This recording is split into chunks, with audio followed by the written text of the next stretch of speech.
এইবার হয়তো বা ফাইটটা আরেকটু ইজি হতে পারেন, সেখান থেকে কিন্তু ফাইটটা অন্য একটা সাইডে কিন্তু অ্যাট্রাক্টেড হয়ে যাচ্ছেন টিম রেজ। ভুল ডিসিশন হতে পারে রেড অক্সের সঙ্গে, কিন্তু রেজের ফাইট, রেড অক্স ক্লোজ ডিস্টেন্সে ব্যাটলটাকে এনগেজ করলেও টিজি একা রয়েছেন ব্লেড কুট্টুসের এগেইনস্টে। ক্লোজ ডিস্টেন্সে কতটা ভয়ানক জবাব রেজাল্ট হতে পারে আমরা জানি, কতটা ভয়ানক কনসিকুয়েন্স হতে পারে। তবে টিজিও জানেন যে উঠতি বয়সী টিজিকে কিন্তু কম ভাবলে চলবে না, কারণ টিজি খুবই আসলে এক্সপিরিয়েন্স এই সাইডের ফাইট গুলোতে। ক্লোজ ডিস্টেন্সে খুবই স্কিলড একটা প্লেয়ার। লাস্ট মোমেন্টে এখনো পর্যন্ত কিন্তু 2 and 2 স্পিড বোথ টিমস এর তরফ থেকে আমরা দেখতে পাচ্ছি, এবং এইবার কিন্তু এবং এই সাইড থেকে আপাতত হামিমের তরফ থেকে ফিনিশটা শেষ পর্যন্ত জেননকেই করা হয়েছে। লাস্ট 4v4 একটা একদম বলা চলে যে টেস্টলেস ফাইট দিতে পারবেন, কোনো থার্ড পার্টি নেই। একটা ফেস টু ফেস ব্যাটল শুরু হবে।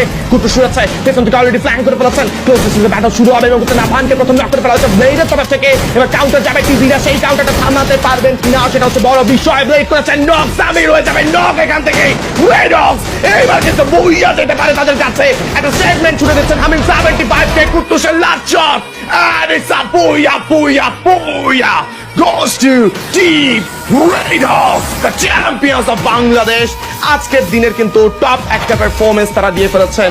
Blade the most valuable player, তিনি প্রমাণ করেছেন কেন তিনি বাংলাদেশের স্পোর্টস এরিনার সব থেকে ফাইনেস্ট রাশার, তিনি কেন বাংলাদেশের রাশারদের রাশার, তিনি কেন এইস অফ এইসেস, তিনি কিন্তু সেটা দেখিয়ে দিয়েছেন।